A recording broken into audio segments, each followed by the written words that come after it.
그래서 영상으로 확인을 해봤지만 문 대통령의 방중이 진짜 중국이 푸대접인지 아닌지 그 전략적 속내가 숨어 있는지 저희가 한번 이분들과 같이 해보겠습니다. 신석호 부장, 박상훈 소장 나오셨습니다. 어서 오십시오. 네, 안녕하십니까. 어서 오십시오. 그 얘기를 짚어보기 전에 먼저 오늘 문 대통령이 박상훈 선생님 떠날 때 빨간 넥타이 중국을 상징하는 거 아니겠어요? 그렇죠. 빨간 넥타이를 매는 건 당연한데 지금 굉장히 문 대통령의 발걸음도 이제 무거울 겁니다. 지금 베이징에 도착을 했죠. 예. 근데 정작 베이징에는 시진핑 주석을 비롯해서 당정 간부가 하나도 없습니다. 지금 예. 난징 대학살 추념식에 참석하느라고 어쨌든 지금 여러 가지 해결해야 될 많은 문제, 특히 사드 문제라든지 또 한중 간의 25주년인데 신뢰 회복 문제라든지 많은 숙제를 가지고 일단 저 트랩을 문재인 대통령께서 이제 내리는데 예. 이 성과가 어떻게 날지는 뭐 이제 지켜봐야 되겠습니다만 어쨌든 무거운 발걸음에는 좀 틀림없어 보입니다. 그렇군요. 예, 신석호 부장 말씀처럼 지금 시 주석이 정작 베이징이 없고 1000km 떨어진 난징에 있단 말이에요. 이런 얘기들이 나오면서 한국 홀대를 한다, 뭐 이런 논란들이 부글부글 끓고 있는 거예요. 예, 시 주석이 오늘 베이징에 없고 난징으로 갔다는 것 자체만 보면 우리한테 홀대가 될 수 있는데 예. 사실은 이게 약간 그건 표면적인 지금 현상이고요. 예. 본질적으로는 좀 더 다른 해석이 가능한 상황입니다. 오늘이 난징 대학살 80주년 기념식이거든요. 예. 그러니까 당연히 시 주석은 그 행사에 참석할 수밖에 없는 거고요. 문제가 있다면 왜 이 시기에 그렇죠. 왜 오늘 문재인 대통령이 오라 그랬냐. 그러게요. 그거가 논쟁이 될 수 있는데 오늘 문재인 대통령이 그 난징 대학살에 관한 메시지를 발표했습니다. 예. 베이징 현지에서 그걸 보면은 어떤 해석이 가능하냐? 한중이 과거 일본의 침략을 당했던 역사적인 경험을 같이 하는 것을 시작으로 지금 4박 5일의 일정을 시작하는 거예요. 3박 4일의 일정을 네. 시작한다. 문 대통령이 발언하는 걸 보면 예. 한중이 이런 일본의 침략에 대해서 깊은 동질감을 가지고 있고 동병상련이고 역사를 직시해야 되고 심지어는 항일 운동을, 항일 전쟁을 한중이 같이 했다. 이런 것까지 동포간담회에서 얘기를 했습니다. 이것이 아마 미리 한중 간에 사전에 조율이 됐을 가능성이 대단히 크다고 봅니다.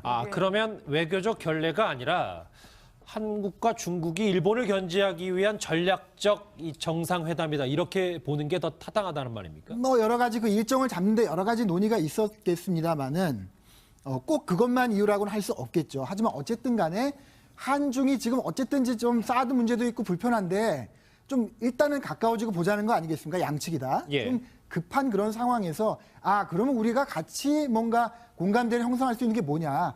그런 점에서 아마 일본의 침략을 당한 공동의 경험, 역사 문제를 같이 하자. 이렇게 좀 얘기가 되지 않았을까 싶습니다. 근데 이제 그런 측면도 있는데 2014년도 제가 알기엔 난징 대학살 이제 국가 추념식을 이제 그 국경일로 정했는데 2014년도 시진핑 주석이 참석을 하고 행사에 2015, 16년 참석을 안 했습니다. 사실은. 예.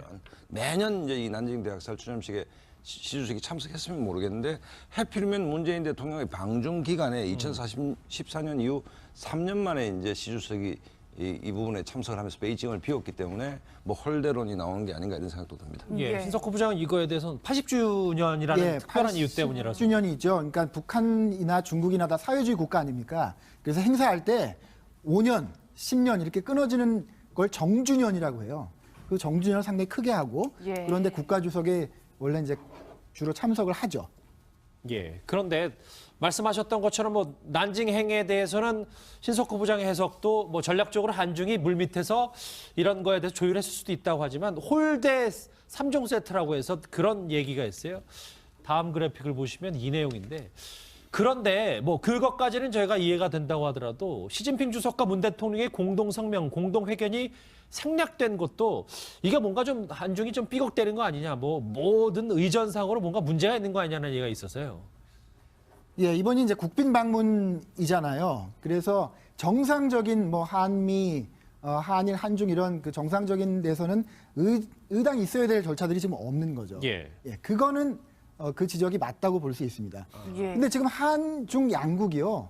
뭔가 지금 굉장히 둘이 합의를 해갖고 대외적으로 선포할 만한 어떤 의제들이 지금 없잖아요. 예. 어쨌든 두 정상이 만나서 좀 일단 이 사드로 인한 오래된 2년 넘은 갈등을 좀 봉인하고 좀 뭔가 앞으로 나아갈 곳을 모색해 보자. 이런 과정에서 이루어진 국빈 방문이기 때문에 예. 아마 그런 절차들이 생략된 가운데 굉장히 문 대통령이 혼자 돌아다니는 거 아니겠습니까?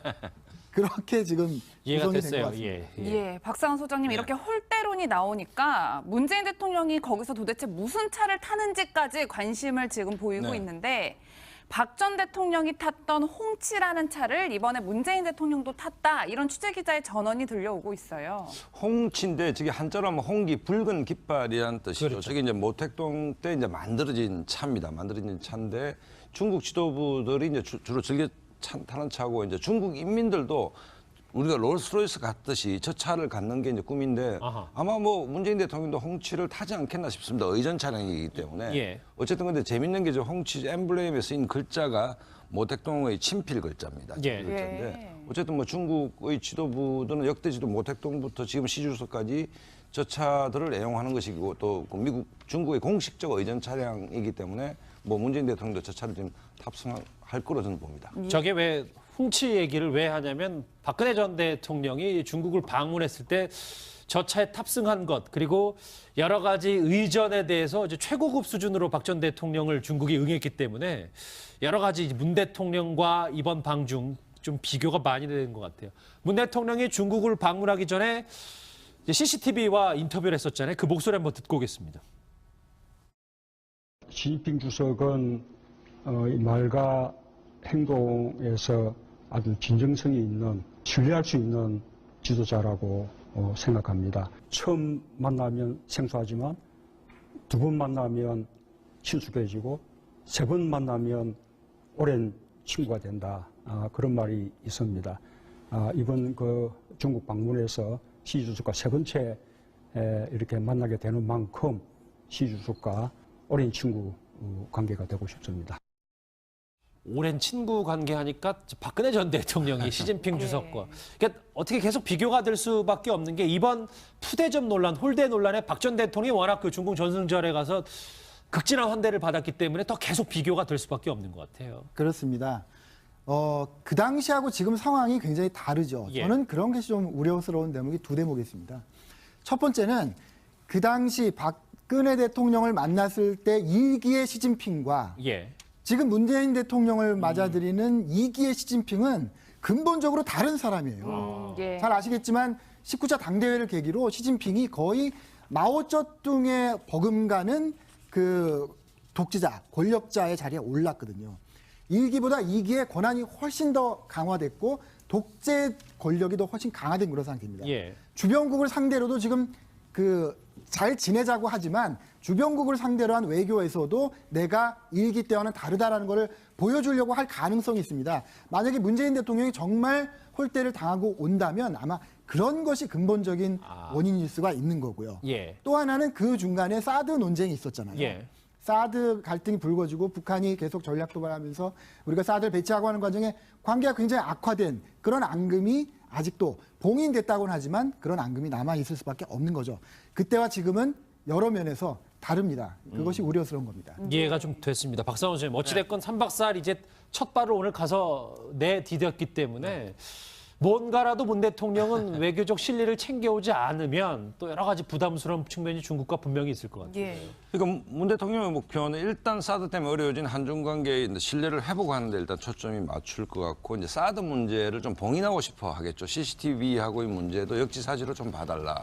그다음에 당장 해결이 안 되고 좀 멀리 갈 것은 먼 숙제로 좀 남겨두자는 뜻으로 얘기를 했는데 어쨌든 이 문제가 한중 정상회담에서 중국이 계속 사드를 레버리지로 한국을 압박하는 형국 아닙니까? 예. 그다음에 국내 비판도 우리가 치킨 게임을 하는데 문재인 대통령 핸들을 먼저 빨리 꺾은 거 아니냐라는 비판도 있습니다. 어쨌든 내일 한중 정상에서 공동 성명 안 나오기로 돼 있고 이거는 외교부 관계자들 간의 소위 물밑 접촉에서 사드 문제에 대해서 입장 통일이 안 됐다라고 봐야 되는 것 아니겠습니까? 그렇다고 본다면 어쨌든 이런 사드 문제, 신뢰 회복 문제, 25주년 한중 수교에서 이 문제에서 어려움이 있다면 역시 이제 충칭도 방문하게 되고 해서 경제적인 측면에서 뭔가 성과를 좀 얻으려고 하지 않겠나라고 예측이 되는데 어찌됐든 내일 시 주석과 정상회담에서 어떤 결과가 나오는지 또 시 주석이 사드 문제에 대해서 어떻게 발언하는지를 예. 좀 지켜볼 필요가 있다고 봅니다. 예, 하재건 평론가님 네. 어쨌든 문재인 대통령 방중 첫 일정으로 재중국 한국인들과 오찬 간담회를 가졌는데 보시면 눈에 익숙한 부부가 눈에 띄어요. 예, 추자연 씨 부부가 저 자리에 함께한 건데 제중동포 간담회에서 뭐 독립유공자 후손도 있고 여러분들이 초대를 받았는데 좀 의미가 있는 것이 다문화 부부 11쌍이 초대를 받은 거죠. 예. 그러니까 중국인하고 한국인이 결혼을 한 그 가정이 초대를 받은 가운데 그중에 한 부부가 추자연 씨 부부인 겁니다. 그래서 추자연 씨가 지금 임신 4개월인데 뭐 비교적 이렇게 좀 자유로운 좀 이렇게 풍성한 옷을 입고 나타나서 문재인 대통령 부부하고 추자연 씨 부부가 4명이 건배하는 사진이 예. 인터넷에서 화제가 되고 있고 문재인 대통령 부부도 이 네티즌들한테 인기가 많은데 추자연 씨도 인기가 많다 보니까 그렇죠. 인기 많은 4사람이 건배하는 사진이 나오니까 이것이야말로 안구정화샷이다. 뭐 그런 이야기도 지금 나오고 뭐 있습니다. 추자연 우효광 부부가 문 대통령 테이블 바로 옆자리에 내외 옆자리에 바로 앉았네요. 근데 네. 이제 하정우 평론가님 이게 국가별 맞춤 연예인 외교가 있다면서요? 그러니까 그 트럼프 대통령 방한 때는 또 다른 모델 출신인데 한혜진 씨가 등장을 했었잖아요. 그러니까 해당 국가 정상이 조금 더 이렇게 긴장을 풀고 좀 기분 좋게 할 만한 예. 그런 분들로 이제 좀 초대 인사들을 배치를 하는 건데 트럼프 대통령 왔을 때는 말씀하신 대로 한혜진 씨. 왜냐하면 같은 모델 입장에서 트럼프 대통령 부인 멜라니아 여사가 모델 출신이니까 조금 말이 통하지 않겠느냐. 그리고 우즈베키스탄 대통령 왔을 때는 이영애 씨가 초대를 받았는데 워낙에 중앙아시아에서 대장금 열풍이 불었기 때문에 그렇죠. 이영애 씨가 초대를 받은 거고 요번 같은 경우에는 상대국 정상이 문제가 아니라 상대국 국민들의 정서를 헤아려 봤을 때 중국 국민들이 사실은 사드 문제로 조금 혐한의 바람이 부는 거 아니냐 예. 이런 흐름이 있었는데 최근에 추자연 씨 부부가 중국에서 인기가 굉장히 많습니다. 그러다 보니까 추자연 씨, 우효광 씨의 이런 모습을 보여주면서 봐라 한국하고 중국이 사실 이렇게 가까운 사이다. 이렇게 결혼해서 잘 살고 있지 않느냐 그런 이미지를 이번에 좀 부각을 시키는 것 같습니다. 예. 푸대접 방중 논란 본질 얘기와 그리고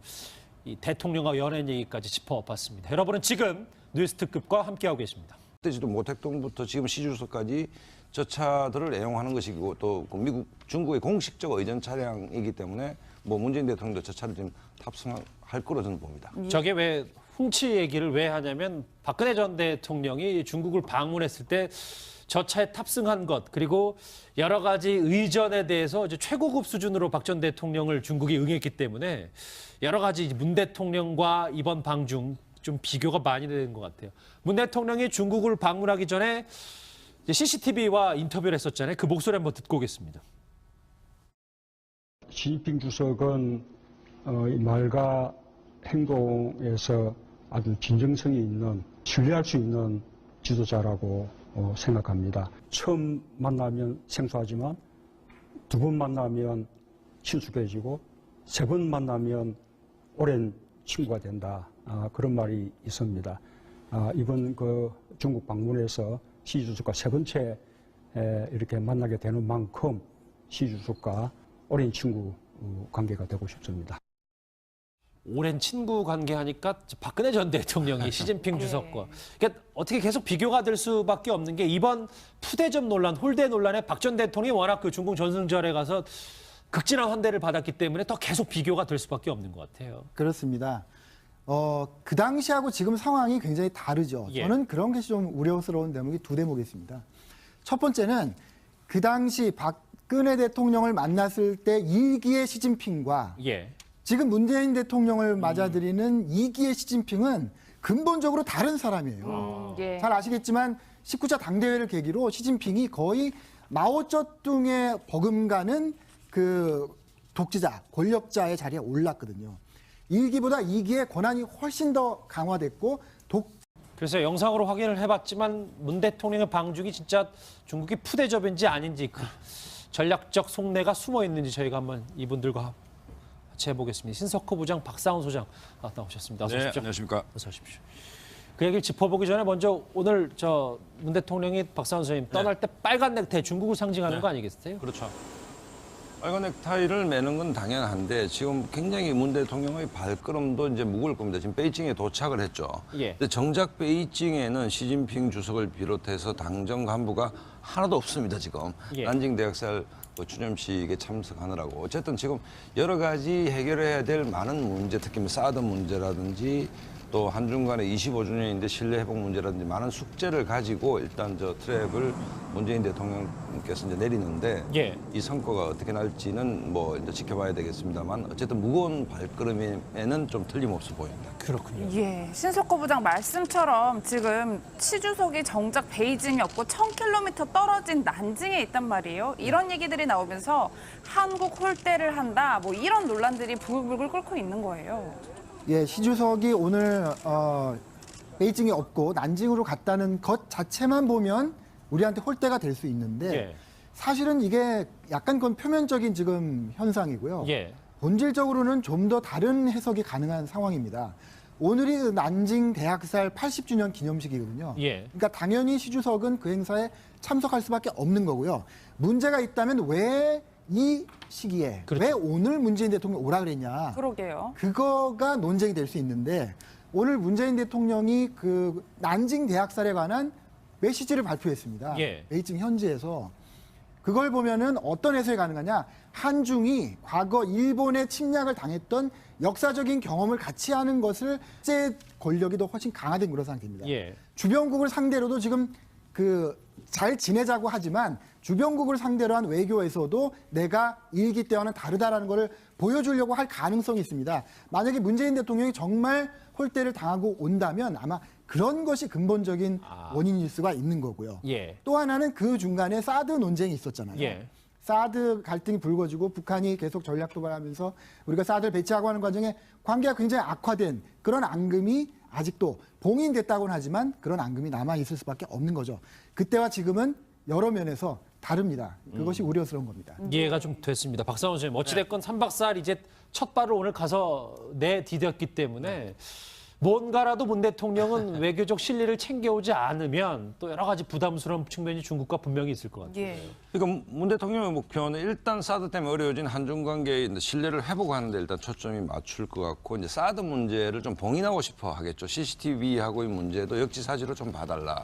그다음에 당장 해결이 안 되고 좀 멀리 갈 것은 먼 숙제로 좀 남겨두자는 뜻으로 얘기를 했는데 어쨌든 이 문제가 한중 정상회담에서 중국이 계속 사드를 레버리지로 한국을 압박하는 형국 아닙니까? 예. 그다음에 국내의 비판도 우리가 치킨 게임을 하는데 문재인 대통령 핸들을 먼저 빨리 꺾은 거 아니냐라는 비판도 있습니다. 어쨌든 내일 한중 정상회담에서 공동 성명 안 나오기로 돼 있고 이거는 외교부 관계자들 간의 소위 물밑 접촉에서 사드 문제에 대해서 입장 통일이 안 됐다라고 봐야 되는 것 아니겠습니까? 그렇다고 본다면 어쨌든 이런 사드 문제, 신뢰 회복 문제, 25주년 한중 수교 그래서 이 문제에서 어려움이 있다면 역시 이제 충칭도 방문하게 되고 해서 경제적인 측면에서 뭔가 성과를 좀 얻으려고 하지 않겠나라고 예측이 되는데 어찌됐든 내일 시주석과 정상회담에서 어떤 결과가 나오는지 또 시주석이 사드 문제에 대해서 어떻게 발언하는지를 예. 좀 지켜볼 필요가 있다고 봅니다. 예. 시작으로 지금 4박 5일의 일정을 시작하는 거예요. 3박 4일의 일정을 시작한다. 문 대통령이 발언하는 걸 보면 예. 한중이 이런 일본의 침략에 대해서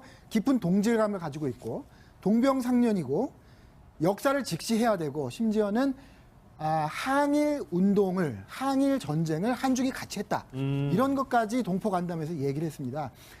이것이 아마 미리 한중 간에 사전에 조율이 됐을 가능성이 대단히 크다고 봅니다. 그러면 외교적 결례가 아니라 한국과 중국이 일본을 견제하기 위한 전략적 이 정상회담이다. 이렇게 보는 게 더 타당하다는 말입니까? 뭐 여러 가지 그 일정을 잡는데 여러 가지 논의가 있었겠습니다만은 꼭 그것만 이유라고는 할 수 없겠죠. 하지만 어쨌든 간에 한중이 지금 어쨌든지 좀 사드 문제도 있고 불편한데 좀 일단은 가까워지고 보자는 거 아니겠습니까? 양측이 다. 예. 좀 급한 그런 상황에서 그러면 우리가 같이 뭔가 공감대를 형성할 수 있는 게 뭐냐.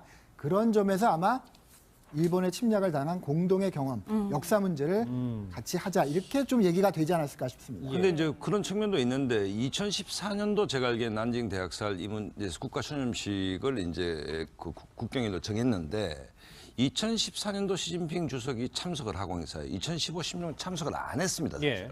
매년 이제 이 난징 대학살 추념식에 시 주석이 참석했으면 모르겠는데 해필이면 문재인 대통령의 방중 기간에 2014년 이후 3년 만에 이제 시 주석이 이 부분에 참석을 하면서 베이징을 비웠기 때문에 뭐 홀대론이 나오는 게 아닌가 이런 생각도 듭니다. 예. 신석호 부장은 이거에 대해서는 80주년이라는 특별한 이유 때문이라서. 80주년이죠. 그러니까 북한이나 중국이나 다 사회주의 국가 아닙니까? 그래서 행사할 때 5년 10년 이렇게 끊어지는 걸 정주년이라고 해요.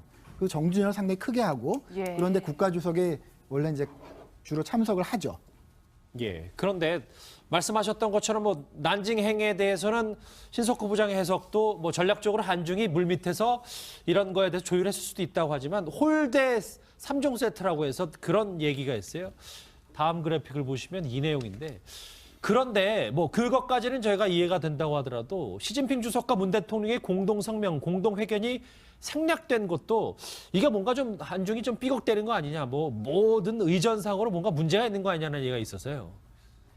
예, 이번이 이제 국빈 방문이잖아요. 그래서 정상적인 뭐 한미, 한일, 한중 이런 그 정상적인 데서는 의당이 있어야 될 절차들이 지금 없는 거죠. 예. 그거는 그 지적이 맞다고 볼 수 있습니다. 예. 근데 지금 한중 양국이요. 뭔가 지금 굉장히 둘이 합의를 해갖고 대외적으로 선포할 만한 어떤 의제들이 지금 없잖아요. 예. 어쨌든 두 정상이 만나서 좀 일단 이 사드로 인한 오래된 2년 넘은 갈등을 좀 봉인하고 좀 뭔가 앞으로 나아갈 곳을 모색해 보자 이런 과정에서 이루어진 국빈 방문이기 때문에 예. 아마 그런 절차들이 생략된 가운데 굉장히 문 대통령은 혼자 돌아다니는 거 아니겠습니까? 그렇게 지금 이해가 구성이 된 것 됐어요. 같습니다. 예, 박상원 소장님 이렇게 홀대론이 나오니까 문재인 대통령이 거기서 도대체 무슨 차를 타는지까지 관심을 지금 보이고 네. 있는데 박 전 대통령이 탔던 홍치라는 차를 이번에 문재인 대통령도 탔다 이런 취재 기자의 전언이 들려오고 있어요.